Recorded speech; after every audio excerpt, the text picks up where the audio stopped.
Bonjour les amis, alors aujourd'hui je vous retrouve avec un sujet qui je trouve est quand même assez important. Je vous en avais pas encore parlé sur ma chaîne mais là je commence à avoir de plus en plus de questions sur ce sujet.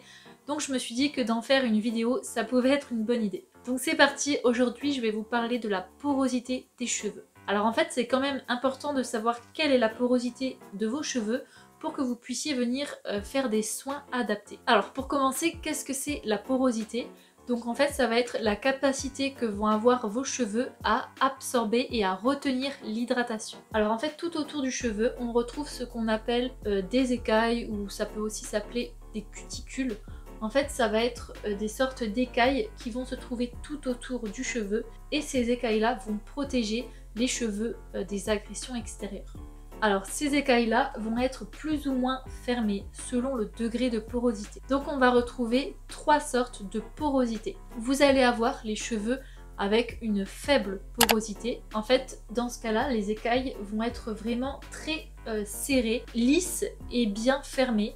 Et en fait, le souci, lorsqu'on a une faible porosité, et bien en fait lorsqu'on va venir faire des soins hydratants, l'hydratation ne va pas réussir à pénétrer à l'intérieur du cheveu parce que justement les écailles sont complètement fermées. Donc on va avoir un cheveu qui va avoir du mal à être hydraté. Ensuite on va avoir un cheveu qui va avoir une porosité dite normale, c'est-à-dire que les écailles vont être légèrement ouvertes, donc ça va être un petit peu entrouvert. Et là en fait ça va être top parce que justement l'hydratation va facilement rentrer à l'intérieur du cheveu, mais en plus elle va y rester. Donc on va avoir un cheveu vraiment facile à hydrater. Ensuite vous allez avoir les cheveux à forte porosité, donc aussi appelés les cheveux poreux, c'est-à-dire que les écailles du cheveu vont être complètement ouverte et en fait l'hydratation va rentrer très facilement à l'intérieur du cheveu. Le souci c'est qu'elle va aussitôt en ressortir, donc ça va faire en gros comme une passoire et donc ça va être des cheveux où les soins vont être complètement inefficaces.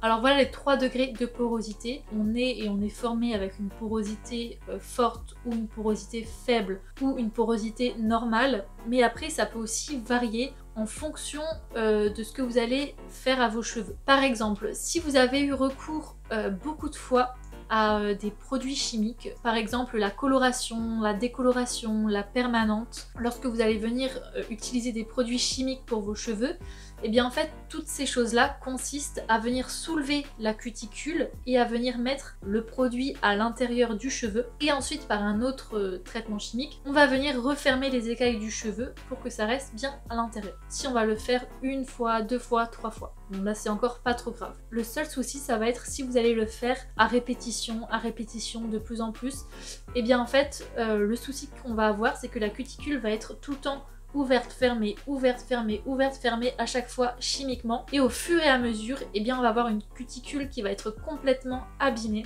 Donc les écailles en fait elles vont rester ouvertes. Elles vont plus avoir la capacité à s'ouvrir, se fermer, s'ouvrir, se fermer. Et c'est là qu'on va avoir un cheveu poreux. Donc comme je vous l'ai dit, soit on est de nature, on a des cheveux poreux, soit les cheveux peuvent devenir poreux en fonction de ce qu'on va leur faire au fur et à mesure de leur vie. Alors du coup, comment on reconnaît si on a un cheveu à faible porosité, un cheveu à porosité normale ou un cheveu à forte porosité?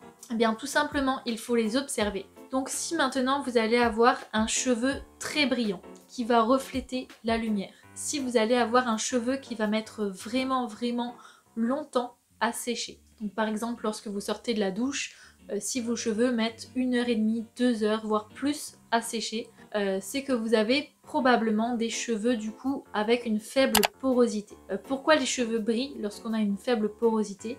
Eh bien en fait c'est parce que la cuticule est vraiment serrée, donc vraiment bien fermée, et du coup ça va très bien renvoyer la lumière du jour, donc on va avoir vraiment des cheveux brillants. Vous pouvez aussi le remarquer lorsque vous allez venir apporter des soins hydratants. Vous pouvez observer que en fait, les soins ça reste à la surface et ont du mal vraiment à pénétrer à l'intérieur du cheveu. Maintenant au contraire, si vous allez avoir des cheveux plutôt ternes, plutôt très emmêlés, vraiment secs, eh bien ça peut être dû au fait que vous avez une forte porosité. Pourquoi? Alors déjà un cheveu qui s'emmêle vite, en fait c'est dû au fait que les écailles soient toutes ouvertes et du coup ben, avec le frottement des cheveux les uns entre les autres, eh bien ça s'accroche et ça crée des nœuds. Alors maintenant pourquoi des cheveux ternes? En fait ça va être l'inverse de tout à l'heure, dû au fait là que les écailles soient complètement ouvertes, et bien en fait le cheveu va absorber la lumière au lieu de la renvoyer. Donc ça va être un cheveu qui ne va pas être brillant, qui va plutôt être terne. Ça va être un cheveu sec dû au fait que les soins ont tendance à être inefficaces dû à la porosité. Là vos cheveux vont sécher très rapidement. Et du coup les cheveux qui ont une porosité normale, eh bien vous vous situez entre les deux. Donc c'est à dire que vos cheveux ne mettent pas hyper longtemps à sécher, ne sèchent pas super vite non plus. Et du coup vous pouvez remarquer que les soins que vous venez apporter sont plutôt efficaces pour vos cheveux et que vous ne voyez aucun souci, aucun inconvénient. Alors il existe un test pour savoir reconnaître quelle est la porosité du cheveu. Ça peut aider. Le souci, c'est qu'on dit en général que ce test n'est pas fiable. Donc vous pouvez essayer de le faire et vous faire votre propre avis là-dessus. Donc je vais quand même vous l'expliquer. Donc en fait ce test consiste à récupérer un peu de cheveux. Donc par exemple lorsque vous allez vous démêler les cheveux, vous coiffer, vous récupérez un petit peu de cheveux sur votre brosse ou sur votre peigne et vous venez mettre ces cheveux là sur un verre d'eau. Ensuite vous attendez 15, 20, 25 minutes et ensuite vous observez le résultat. Donc le test dit que si les cheveux restent à la surface de l'eau, c'est que vous avez une faible porosité. Si maintenant les cheveux se trouvent au milieu du verre d'eau, c'est que vous avez une porosité normale. Et si vous retrouvez votre mèche de cheveux tout au fond du verre d'eau, c'est que là vous avez une forte porosité. Donc voilà pour le test. Après si vous voulez essayer de faire ce test, moi ce que je peux vous conseiller c'est de le faire sans aucun produit dans vos cheveux pour ne pas fausser le test. Et le mieux c'est quand même d'être au naturel parce que vous n'avez pas tous ces silicones qui peuvent influencer sur ce test. Donc à vous de le faire et de vous faire votre propre avis si vous pensez que ça fonctionne ou que ça fonctionne pas. Alors maintenant je vais quand même vous donner des conseils pour réussir à venir hydrater vos cheveux et à garder l'hydratation même si vous avez un cheveu avec une forte porosité ou un cheveu avec au contraire une très faible porosité. Alors je vais commencer par les cheveux qui ont une très faible porosité, donc c'est-à-dire les écailles complètement fermées. Alors dans votre cas, il va falloir absolument venir ouvrir les écailles lorsque vous allez venir faire des soins pour justement que les soins puissent être efficaces et puissent pénétrer à l'intérieur du cheveu. Donc pour ça, en fait, ça va être la chaleur. Par exemple, vous pouvez venir utiliser une serviette chaude avant d'appliquer vos soins. Donc c'est-à-dire que vous prenez une serviette, vous la mouillez et vous la mettez au micro-ondes. Et en fait, avant d'appliquer vos soins, eh bien vous enroulez vos cheveux, hop, dans cette serviette-là. Bon, je fais un schéma, vous avez compris quoi. Vous enroulez vos cheveux à l'intérieur de cette serviette-là et du coup avec la chaleur ça va permettre d'ouvrir les écailles. Ce que vous pouvez faire aussi lorsque vous venez faire vos soins ou vos hennées, vos bains d'huile, etc. c'est de venir laisser poser vos soins sous une charlotte par exemple. Une simple charlotte ou vous avez aussi des charlottes chauffantes ou alors utiliser un bonnet. En tout cas le plus important c'est de garder vraiment vos soins sous un peu de chaleur pour venir vraiment ouvrir les écailles. Alors pour vos soins hydratants, si vous ne le savez pas encore et que vous venez de rejoindre ma chaîne, quelques temps de ça, quand j'ai débuté ma chaîne, j'ai réalisé une vidéo en vous présentant 3 recettes de masques hydratants. Donc si vous ne savez pas comment hydrater vos cheveux, vous pouvez aller voir cette vidéo là.